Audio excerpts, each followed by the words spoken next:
મિત્રો આજે આપણે ખૂબ જ મહત્વપૂર્ણ વિષય પર વાત કરવાના છીએ। આજકાલ મેટ્રોમોનિયલ મેટર્સ અને પતિ પત્ની વચ્ચેના ઝઘડાઓ ખૂબ જ વધી રહ્યા છે।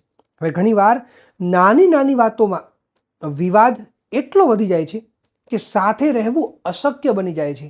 હવે જ્યારે એક પક્ષ છૂટાછેડા ઈચ્છતો હોય પણ બીજો પક્ષ તૈયાર ન હોય ત્યારે સવાલ થાય છે કે શું એક તરફી છૂટાછેડા એટલે કે વન સાઇડેડ ડાયવોર્સ મળી શકે?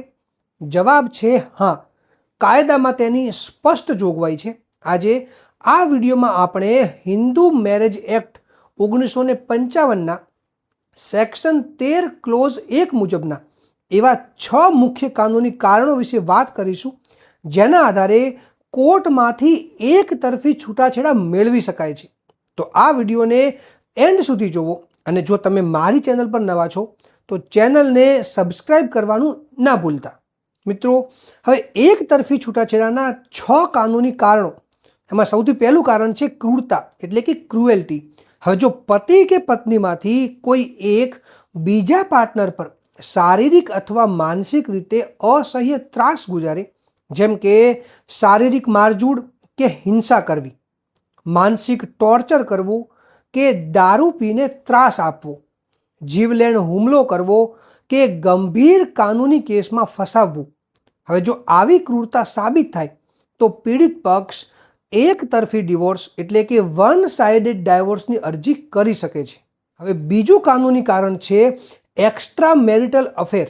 હવે જો પતિ કે પત્ની લગ્ન જીવન ચાલુ હોવા છતાં કોઈ ત્રીજી વ્યક્તિ સાથે શારીરિક સંબંધ ધરાવે છે અને આ વાત બીજા પાર્ટનરના ધ્યાનમાં આવે છે તો આ કાનૂની ગ્રાઉન્ડના આધારે પણ કોર્ટમાં ડિવોર્સ પિટિશન ફાઇલ કરીને એક તરફી છૂટાછેડા મેળવી શકાય છે। હવે ત્રીજું કારણ છે ત્યાગ।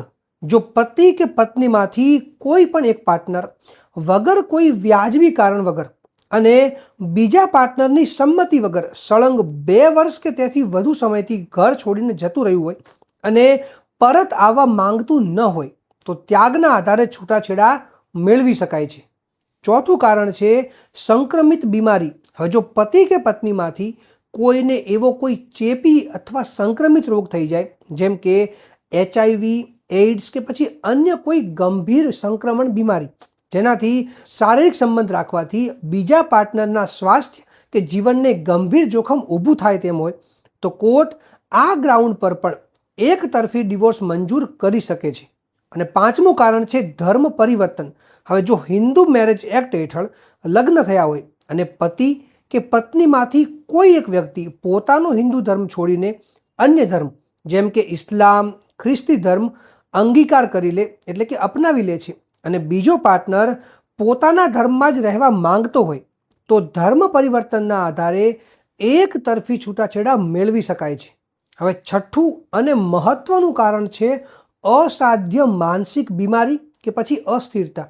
હવે જો પતિ કે પત્નીમાંથી કોઈ એક પાર્ટનર એવી અસાધ્ય માનસિક વિકૃતિ કે પછી ડિસઓર્ડરથી પીડાતું હોય કે જેની સાથે સામાન્ય રીતે લગ્ન જીવન જીવવું કે આગળ વધારવું બીજા પાર્ટનર માટે અશક્ય બની જતું હોય તો પછી આ માનસિક ડિસઓર્ડરના આધારે પણ ડિવોર્સ જે છે એ મેળવી શકાય છે।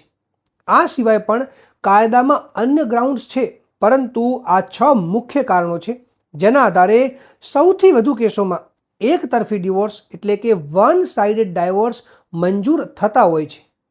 હવે મિત્રો મારી સલાહ એ જ રહેશે કે નાના મોટા ઝઘડા થતા હોય છે જેમાં બેસીને શાંતિથી ઉકેલ લાવવો જોઈએ, પણ જો પરિસ્થિતિ હદ બહાર જતી રહી હોય તો કાયદો તમને રક્ષણ અને અધિકાર આપે છે।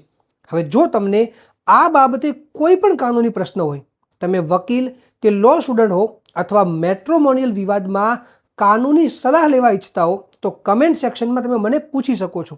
અને આ વિડીયોને લાઈક કરો, વધારેમાં વધારે શેર કરો અને આવી જ કાનૂની માહિતી માટે મારી ચેનલને સબસ્ક્રાઇબ કરવાનું ના ભૂલતા।